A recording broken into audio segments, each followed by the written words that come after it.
a union that has backed Kamala Harris's campaign is causing a bit of mockery. It's a union that represents the IRS, that's the tax office in the US, and no one's happier about this endorsement than Donald Trump. It's no wonder that Kamala Harris was just officially endorsed by IRS agents. Do you believe it?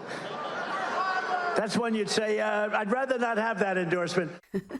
It's probably an endorsement you don't want. There is no love for the IRS, is there, in America?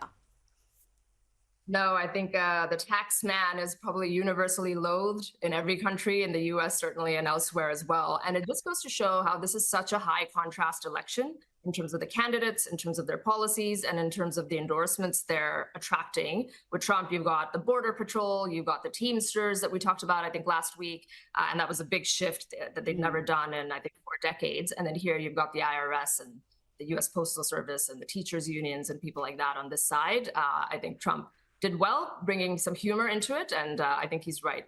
No love lost in not having endorsement from the IRS.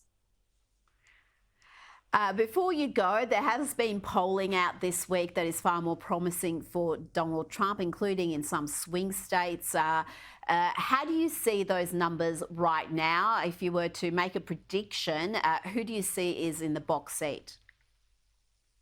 You know, it feels like Trump is very, very well positioned right now with all the macro fundamentals, some of these polls coming out, the direction of the country and how more than half of the population doesn't think it's in the right direction. All those things historically would bode well for a Trump candidate or the change candidate.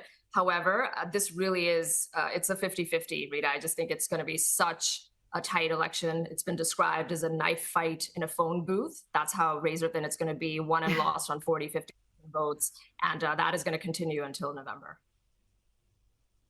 Kosha Gator, thank you so much for your time this evening.